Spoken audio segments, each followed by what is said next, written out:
Donc, je donne la parole à Monsieur Bernard Fialaire pour le groupe du RDSE pour 2 minutes. Merci Madame la Présidente. Madame la Ministre, depuis sa création en 2019, son élargissement et sa généralisation en 2021, le pass culture a été largement plébiscité par les jeunes.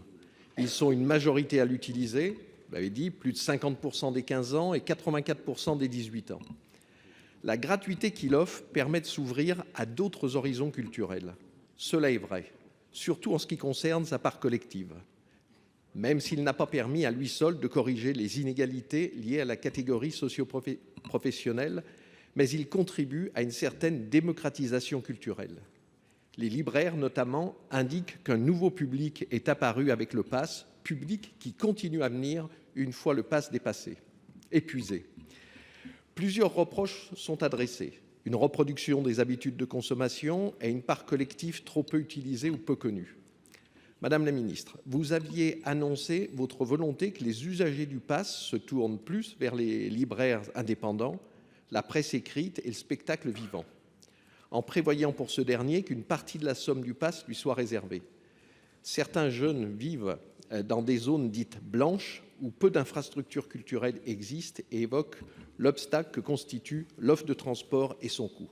Vous venez de répondre, mais au-delà de ce fléchage de sommes, qu'envisagez-vous pour remédier aux difficultés matérielles d'accès à la culture? Puis enfin, il a été également évoqué l'idée d'une différenciation du montant selon la condition économique de l'utilisateur.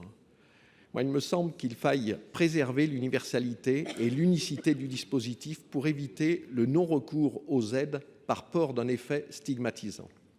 Le pass fonctionne aussi parce qu'il est égalitaire et surtout, il constitue pour certains une première expérience de gestion d'un budget et une liberté d'expression culturelle qui n'est pas condescendante. Donc, Madame la Ministre, pouvez-vous nous assurer de continuer à défendre ce pass culture?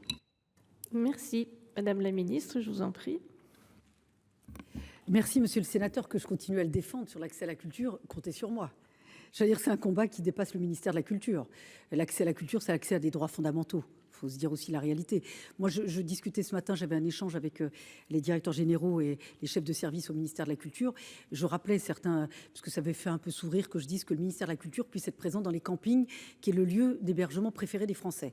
Comme si on se pinçait le nez, comme dirait votre collègue Max Brisson, c'est entre soi qu'il y a un peu de mépris pour les gens qui vont dans les campings. C'est un lieu de vie, c'est un lieu de villégiature. Il faut que la culture y soit aussi.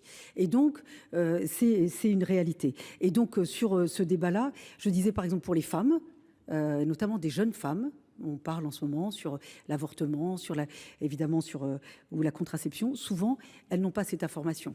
Elles vont dans des PMI ou dans des centres dédiés. Ça doit être aussi des lieux d'accès à la culture, ne serait-ce que de pouvoir accéder à des livres ou des documentaires qui leur rappellent leurs droits. Et moi, c'est pour ça que tout à l'heure, j'indiquais, Madame la sénatrice, que dans l'achat des ouvrages, on retrouve du Code civil, parce que ce sont aussi des étudiants qui préparent des études, mais aussi des documents d'accès aux droits, sur des droits fondamentaux. Donc c'est un combat qui dépasse largement la culture.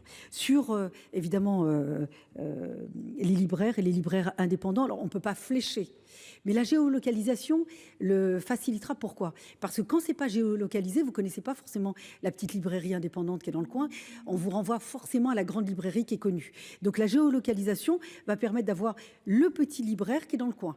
Donc ça va faciliter ça et ça va permettre évidemment de pouvoir y accéder. Sur la presse, il y avait, vous savez, avec le règlement européen sur les aides à la presse, où ils ne pouvaient pas être éligibles. Moi, je suis favorable que la presse soit éligible au pass culture. Donc nous sommes en train évidemment de pouvoir rendre la presse éligible. Donc vos préoccupations, en tout cas, on y répond par la réforme que nous avons mise en œuvre.